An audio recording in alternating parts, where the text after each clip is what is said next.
Hey everyone, it's Alicia, your favorite English tutor here on Preply. I had actually my first trial member, and I was really nervous leading up to this first trial. To I really didn't know what to expect, and when starting anything new, it's always going to bring up some nerves. However, one thing I love is getting to know people and helping people. So it's not that difficult for me to feel very natural once I get things started. And I just wanted to do a quick live and tell you a little bit about the experience and some of the feedback that gave this gentleman that I also wanted to share with you all because we're all here. You probably search maybe English tutor on Preply or Preply experience. Maybe this is why I came across my video. But I feel like we all have a similar journey when it comes to learning a new language. And my trial student is just moved from one part of the country to the United States, and they have a job, and one of their main concerns is not being able to catch up when their colleagues are speaking natively and they feel slow and they feel stuck. So the main goal is to really work on the speaking skills. And as I was listening to him, I realize he sounds very native. There's not many nuances that I really picked up in the first 5-10 minutes. It wasn't until we started getting into kind of the meat of certain conversations where I noticed there was a slow cadence in his speech. And as a new language learner, you're doing a lot of translating, right? So there's words and phrases that you've been saying over and over, so you feel very confident and comfortable. But then there's those new expressions where you really haven't put together the words that you want to say and the words that you know to communicate what you want to say.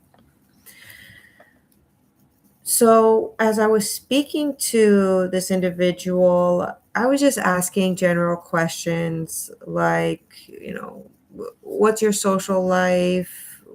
Do you read or watch TV? What are some genres that you like? And basically, they were like, well, I listen to the radio. I don't really listen to music, but I watch Netflix. And the one thing I made sure to tell him is that when it comes to listening to radio, it's very comfortable because normally professionals, when they're speaking on the radio, they have to be very clear in their communication. Plus, they have to make sure they're speaking at a cadence where a wide variety of individuals are going to be listening. So they have to make sure their speech is in an appropriate cadence. So even though that's good, if you want to learn how to catch up with native speakers who are speaking at a cadence you're not familiar with, in my mind, I'm thinking radio shouldn't be your only go-to resource. Now, this individual did mention they watch Netflix, which Netflix I think is a really good resource to practice native language because you're in environments where people are speaking naturally. So you're going to hear diverse diverse cadences. Um, what's the word I'm looking for? Dialects. You're going to hear phrases. So that's good. And they mentioned they don't really read, that their vocabulary is a little bit limited, and if their goal is to practice conversating is reading really that important? And what I told this individual is like, listen, when learning a new language, you really have to stretch your mind and develop skills on in a lot of different areas, because when you develop skills in one area, it's going to naturally improve those other areas. For example, if I'm reading a paragraph, I'm listening to myself in my mind read, which is reinforcing my own comprehension of how I sound.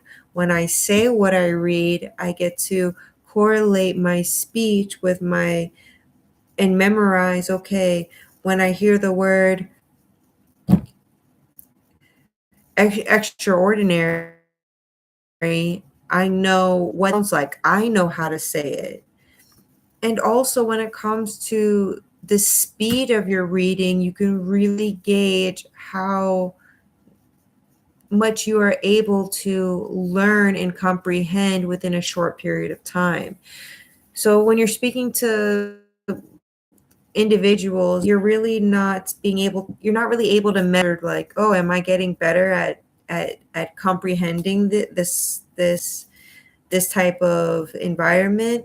But when you take a paragraph or a short story and you notice that, oh, I'm able to read it and understand it within 20 minutes, and then the next week it's, oh, okay, 15 minutes, oh, and the next week it's 10 minutes, and then the next week you can just skim through it and understand what the context of the article is. It's very clear at helping you measure how much you're able to improve taking in information. So I did recommend that reading activities is something that should be encouraged. And when I asked him, like, what does he really want from me as his tutor, he prioritized me stopping to correct him if he's speaking incorrectly, or if he's using improper articles or certain not the best grammar skills, to stop and correct him or give him lessons to help him learn. And I told him honestly, I believe correcting him is going to do him injustice. He's already at a pretty advanced level to where stopping him is only going to break his momentum. It's better if he stops himself and corrects himself. Not only is that more natural, because even when I speak, I say something and I'm like, oh, that doesn't sound right. Let me rephrase it, and that reinforces, okay, I know what should sound like, so let me try it again. Because sometimes we think a lot faster than we sometimes we speak a lot faster than we think, and we're going to make mistakes. People who are native speakers of English make grammatical mistakes all the time. Sometimes that's just a dialect thing. Sometimes that's a cultural expectation. Sometimes it's just a casual setting and no one really cares about if you use an or in a conversation. But if you notice it and you want to correct it, like, feel free. So I told him that's more of an injustice if I stop him and correct him. So I told him this. I'm like, listen, the main goal that I'm noticing is your ability to conversate is pretty steady. So when he's speaking, it's more of like, I am talking about this and I really know that. And it's very slow. It has a lot of breaks and he uses a lot of ums, which is very natural. I use ums. Everyone use ums and yeah, and these phrases that are just filler words. But if you really want to be able to sound more like a native. You want to be able to clearly communicate what you want to say and how you say it in the most effective way possible. So it's better if I just count or measure how many ums he's saying in our conversation. That will be more helpful.